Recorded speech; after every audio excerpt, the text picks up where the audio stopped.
Okay, so today we're going to be talking about one of the most fascinating figures in history, Alexander the Great. Yeah, absolutely. And, We're going to be doing a deep dive into his life, his conquests, right. his legacy, and It's going to be exciting because so much to cover. I think a lot of people, they know the name, they maybe know a couple of highlights, Right. but there's so much depth to this story. Exactly. So many layers. And you know, one of the things that always blows my mind Mm.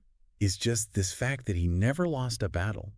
Oh, yeah, that's pretty mind-blowing. I mean, think about it. You're on a battlefield. Right. It's chaotic. It's brutal. You've got dust, you've got the clash of steel. You're outnumbered. Yeah, the odds are stacked against you. It seems impossible And yet, Alexander just keeps winning. every single time. It's incredible, really. It makes you wonder, what was it about him Right. that allowed him to achieve such incredible things? I think that's what we're going to try to unpack today.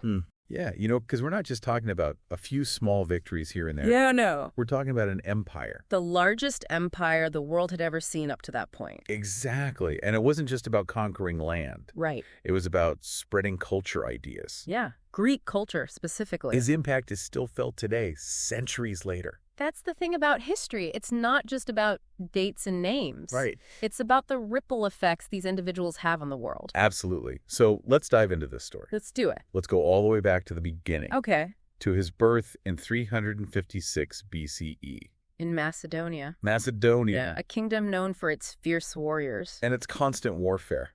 Yeah. It was a tough place to grow up. You gotta be tough to survive. Exactly. And that definitely shaped Alexander.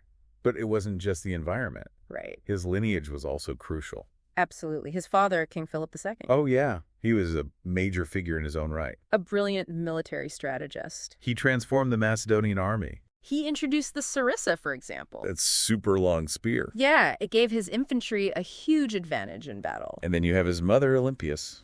So she was a force of nature. Strong-willed, ambitious. She believed Alexander was destined for greatness.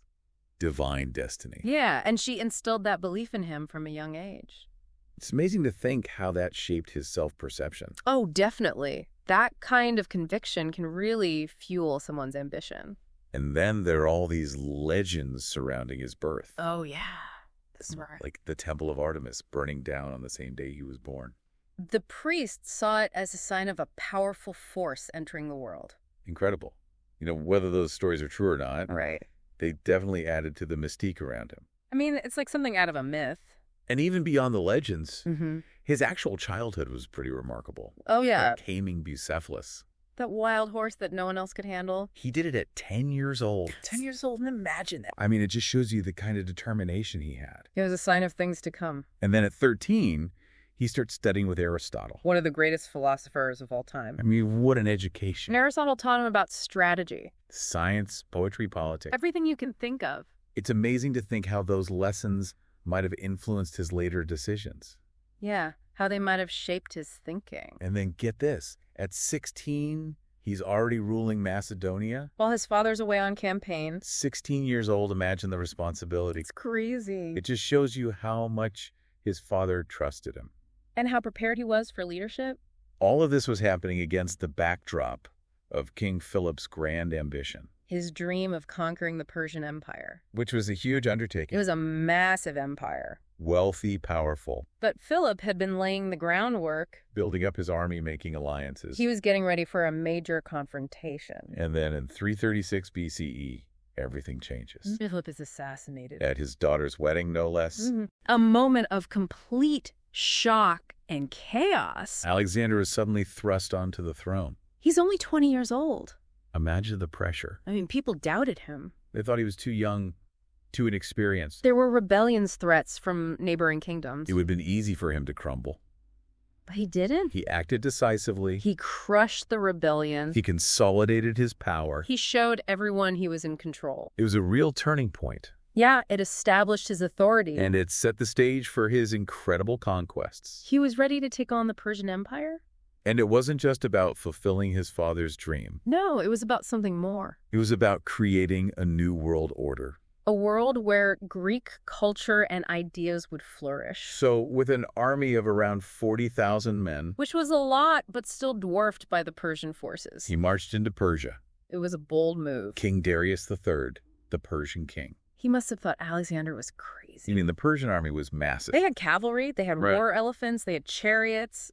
They had it all. On paper, it looked like a sure victory for Darius. But Alexander had something else. He had brilliant military strategy. He had disciplined troops. And he had this incredible, unwavering will to win. And at the Battle of Gaugamela in 331 BCE, he proved it. He outmaneuvered the Persians. He exploited their weaknesses. He led his troops to a decisive victory. It was a turning point in the war. It broke the back of the Persian Empire. Darius fled. And Alexander continued his advance. He went through Egypt, where he was hailed as a liberator. He was even crowned pharaoh.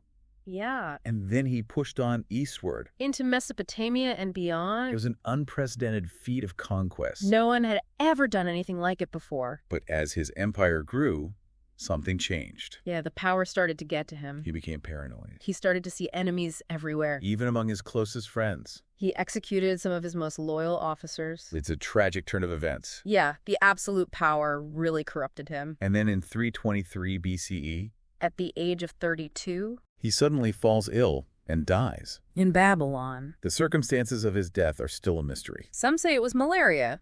Some say typhoid fever. Some even suspect poisoning. We may never know for sure. But it's a reminder that even the greatest conquerors are mortal. And his death created a huge power vacuum. There was no clear heir. His generals began fighting amongst themselves. The empire was divided. And eventually it crumbled. It's a reminder that empires built on one person's charisma. They rarely last. You need strong institutions. A clear line of succession. Otherwise, it all falls apart. But even though his empire didn't last, his impact was profound. The Hellenistic Age. A period of incredible cultural exchange. Greek culture spread throughout the Eastern Mediterranean. It influenced art, philosophy, science, politics. It's amazing to think how much of Western civilization can be traced back to that era. To Alexander's conquests. So was he a visionary leader or a ruthless tyrant? A hero or a madman? It's a complex question. One that historians are still debating. But there's no doubt that he was one of the most influential figures in history. He changed the world. And his story continues to fascinate us today. It makes you think about the nature of power. The impact of one individual. And the legacy we leave behind. It's a story that's both inspiring and cautionary. Yeah, definitely something to think about. So that's our deep dive on Alexander the Great. I hope you enjoyed it. It's a story that never gets old. Absolutely. Thanks for listening. Thanks, everyone.